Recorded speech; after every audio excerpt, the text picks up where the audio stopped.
سیدنا علی رضی اللہ عنہ کو مسجد نبوی کے جب دروازے جب بنوانے تھے تو کاریگروں کو کہا دور بنا کے لاؤ، یہاں لا کے خالی فٹنگ کر دینا، شور نہ ہو آقا کے پاس۔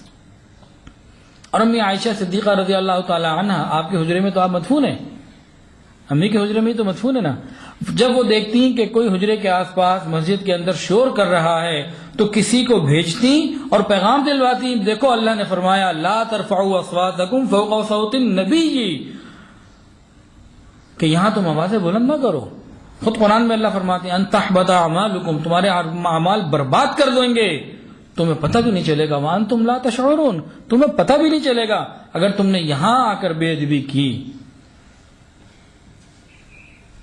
تو صحابہ کرام بہت ادب کا خیال رکھتے، اور اس کے بعد بہت سارے علماء محدثین، حضرت شیخ الحدیث مولانا زکریا رحمۃ اللہ علیہ، وہ بھی جاتے ہوئے ڈرتے تھے، پیچھے سے سلام کر کے چلے جاتے تھے کہ میں اپنا چہرہ کیسے دکھاؤں۔ فرماتے تھے کہ سیاہ کار کو ہمت نہیں ہوتی کہ آگے چلا جائے، اپنے بارے میں فرماتے ہیں بڑے شیخ الحدیث۔ اور آج ہم لوگ ایسے ہی منہ اٹھائے چلے جاتے ہیں، پرواہ ہی نہیں کرتے۔ ایک بات اور ذرا دل کے کانوں سے سن لیجئے، ایک کتاب ہے انوار البیان، کنہوں نے لکھی ہے؟ حضرت مولانا عاشق الہی بلند شہری رحمۃ اللہ علیہ نے۔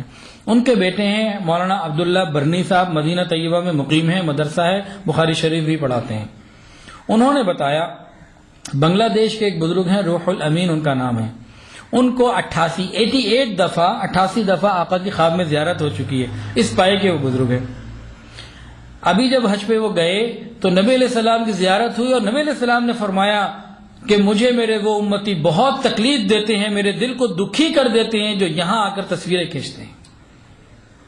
وضاحت کے ساتھ آقا نے فرمایا ہوا جس گھر میں تصویر ہو رحمت کے فرشتے نہیں آتے، تصویر بنانے والوں کو حدیث مبارکہ کے اندر آتا ہے قیامت کے دن شدید ترین عذاب ہوگا۔ اور یہاں بجائے ادب کے ساتھ جانے کے یہ لوگ تصویریں کھینچتے ہیں، کیا کرتے ہیں؟ پہلے سے ہی ویڈیو کیمرہ آن کر دیتے ہیں، اور کہ بس میرا پوز بھی آ جائے اور سنہری جالیاں بھی نظر آ جائیں تاکہ میں دنیا کو بتا سکوں کہ میں بھی لاکھ روپے خرچ کر کے عمرے پہ گیا تھا۔ اور کیا مقصد ہے؟ کچھ تو بدنصیب ایسے ہوتے ہیں جو روضہ رسول کی طرف، نبی علیہ السلام کے چہرے مبارک کی طرف اپنی پیٹ کر لیتے ہیں کہ سامنے والا میرا ساتھی میرا ایسے پوز لے کہ جالیاں بھی نظر آئیں اور میں بھی نظر آؤں۔ انتہا ہونی چاہیے کوئی، مطلب بے ادبی میں اتنا آگے نکل گئے۔ یہ فوٹوگرافر جا رہے ہیں یا نبی علیہ السلام کو سلام کا ہدیہ پیش کرنے جا رہے ہیں، درود کا ہدیہ پیش کرنے جا رہے ہیں، یا پکنک پوائنٹ ہے وہ معوجہ شریف؟ پکنک کرنے کے لیے دنیا کے اور بھی مقامات اللہ نے بنائے ہیں، وہ تو ادب کی جگہ ہے، وہاں سے بھی اگر مردود واپس آ گئے پھر کیا بنے گا ہمارا؟ تو یہ نبی علیہ السلام کا پیغام کا مفہوم ہے، تو وہاں جا کر ہم تصویریں نہ بنائیں، موبائل فون کو بند کر دیں، اس قسم کی کوئی حرکت نہ کریں۔ اور جس کو یہاں ان باتوں کا یقین نہیں آ رہا میرے بھائی، یا تو وہ اس روایت پر مان لے، ہے تو خواب کی بات، ان سے بھی جا کے پوچھ لے، مدینہ طیبہ پہنچے گا عبداللہ برنی صاحب، ان کا مدرسہ ہے، مشہور آدمی ہے، پوچھ لے، نہیں تو تھوڑا سا انتظار کر لے، قیامت کے دن نبی علیہ السلام سے خود ہی پوچھ لیجیے گا کہ اللہ کے نبی جب ہم یہاں تصویریں کھینچتے تھے تو آپ کے دل پہ کیا گزرتی تھی؟ تو بہتر ہے کہ ہمیں ادب کرنا چاہیے۔ ہمارے اکابر وہاں آ کے ادب کے ساتھ جان ان کی نکلتی تھی کہ کیسے سامنے کھڑے ہو جائیں۔ اور کسی کہنے والے نے کہا آہستہ قدم نیچی نگاہ پست صدا ہو۔ مواجہ شریف پہ حاضری کے آداب بتائے جا رہے ہیں۔ آہستہ قدم نیچی نگاہ پست صدا ہو، خوابیدہ یہاں روح رسول عربی ہے، اے زائر بیت نبی یاد رہے یہ بے قاعدہ جنبش لب یہاں بے ادبی ہے۔ آہستہ چلو، نگاہوں کو نیچا رکھو، آواز ہلکی ہو، یا نبی علیہ السلام آرام فرما رہے ہیں۔ یاد رکھنا کہ یہاں پر زبان اور لبوں کی غیر ضروری حرکت بھی بے ادبی میں شمار ہو جاتی ہے۔ آگے کہتے ہیں کیا شان ہے اللہ رے محبوب نبی کی، محبوب خدا ہے وہ جو محبوب نبی ہے، بجھ جائے تیرے چھیٹوں سے اے ابر کرم آج وہ آگ جو میرے سینے میں مدت سے لگی ہے۔ تو وہاں جب انسان جائے تو بڑے ادب اور محبت کے ساتھ، بے ادبی کسی انداز کی نہ ہو، ایسا نہ ہو کہ اللہ کے یہاں قبول نہ ہو اور اعمال برباد ہو جائیں۔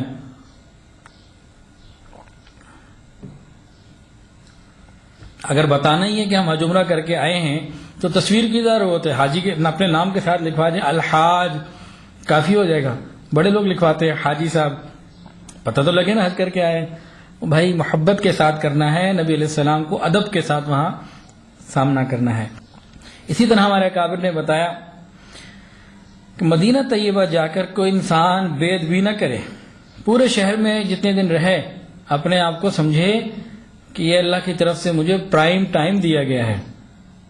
اپنے وقت کو قیمتی بنانے کی کوشش کرے، زیادہ قرآن اور درود شریف میں وقت لگائے، اور کسی چیز کے اوپر تنقید نہ کرے کہ یہ ایسا کیوں ہے، یہاں ایسا کیوں نہیں، وہاں ایسا کیوں ہے، یہ نیلا کیوں ہے، وہ ہرا کیوں ہے. کوئی ایسی بات نہ کرے.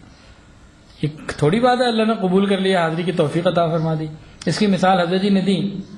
اگر کسی بھنگی کو کوئی بادشاہ اپنے گھر بلا لے اور وہ محل میں آ کے کہے جناب یہ فانوس ایسے کیوں لگایا، یہ یہاں نہیں ہونا چاہیے تھا، اور وہ چیز یہاں ٹھیک نہیں لگ رہی، اس کو ادھر کروا دیں، تو بادشاہ اس کو کیا کہے گا کہ تیری اوقات کیا تھی، تجھے یہاں بلایا، تجھے تیری اوقات سے بڑھ کر درجہ ہم نے دے دیا، تو کون ہوتا ہے یہاں کے آ کے مشورے دینے والا.